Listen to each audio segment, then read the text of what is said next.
आप सभी को ईद मुबारक, ईद उल अजहा मुबारक। देखिए, बकरीद को ईद उल अजहा भी कहा जाता है, तो इसलिए मैंने आपको दोबारा रिपीट करके बोला ईद उल अजहा आपको मुबारक। अब बहुत सारे जो हिंदू भाई होते हैं ना, उनको नहीं पता होता कि ईद के दिन या फिर ईद उल अजहा के दिन क्या होता है कि बकरियों को काटा जाता है या फिर कहीं कहीं जगह ऊँट काटा जाता है, और जैसे जिसका मन होता है वैसे वो सारी चीज़ें काटते हैं। लेकिन ये बहुत सारे लोगों को पता होता है जो मुस्लिम हैं, क्योंकि उनका त्यौहार है तो उन्हें पता है। लेकिन बहुत सारे हिंदू भाई हमारे ऐसे हैं जिनको नहीं पता कि बकरी ईद के दिन बकरी ही क्यों काटा जाता है। तो इस वीडियो में आपको वही बताऊंगा कि बकरी ईद जो होता है, पहली बात इसको बकरी ईद मतलब बकरी अलग और ईद अलग नहीं बोलते, इसे बकरीद ही बोलते हैं, बकरीद। तो आगे मैं आपको बताता हूँ कि ये बकरीद क्यों मनाया जाता है।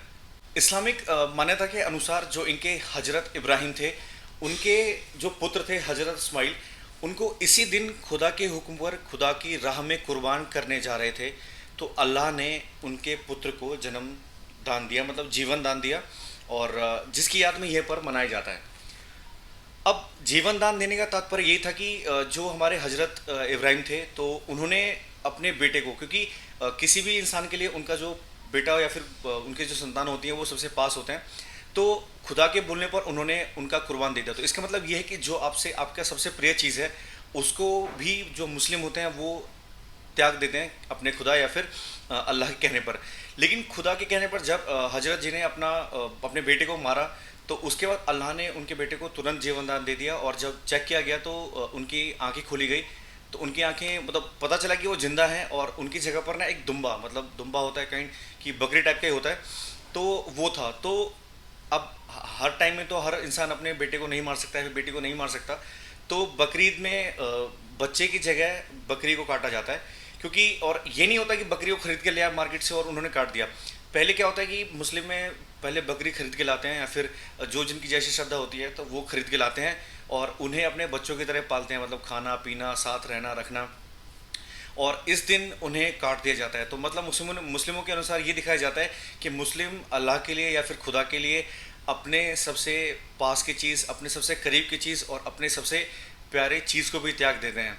तो ये उनका अल्लाह के प्रति अपना समर्पण है, और ऐसी मुस्लिम की श्रद्धा है, या फिर वो लोग ऐसा मानते हैं।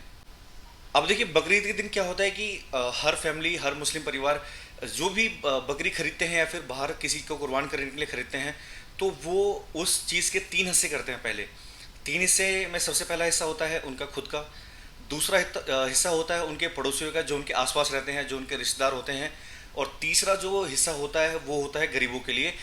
गरीब मतलब वो कि जो या तो बकरी नहीं खरीद सकते या फिर जो बाहर मांगने में मजबूर हैं, तो उन लोगों में दिया जाता है। तो ये मुस्लिम मान्यता के अनुसार है।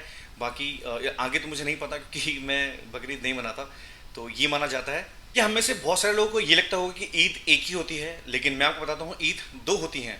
पहला ईद होता है जब रमज़ान ख़त्म होता है उसके बाद, और जिसे हम लोग ईद उल फितर बोलते हैं। और अगर आप ध्यान देंगे तो ईद उल फितर के 2 महीने बाद ये मनाया जाता है ईद उल अजहा, जिसे हम लोग बकरीद कहते हैं आज, जिनके मुस्लिम मान्यता के अनुसार बकरीद माना जाता है, और इस दिन बकरियाँ काटी जाती हैं। तो आई होप आप समझ गए होंगे कि बकरीद क्यों मनाया जाता है और बकरियाँ ही क्यों काटी जाती हैं। क्योंकि मैंने आपको बताया कि जो हमारे इस्लाम इब्राहिम थे, इस्माइल थे, तो उनका जब निधन, मतलब उन्हें मारा गया था, तो उनकी जगह पर एक दुम्बा आ गया था। जब वो जिंदा हुए थे तो उनके आसपास एक दुम्बा था।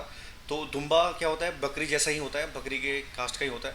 तो इनकी, मतलब बच्चे को नहीं काट सकते, तो इसलिए बकरी को ही काटा जाता है। तो ये था, और मैंने आपको ये बताया कि ईद क्यों मनाया जाता है। तो आई होप आपको ये वीडियो अच्छा लगा होगा, और अगर आपको वीडियो अच्छा लगा है तो मेरे चैनल को सब्सक्राइब करें, लाइक करें, कमेंट करें, और अपने दोस्तों के साथ शेयर करें, ताकि वो भी ऐसी इंटरेस्टिंग बातें पता कर सकें।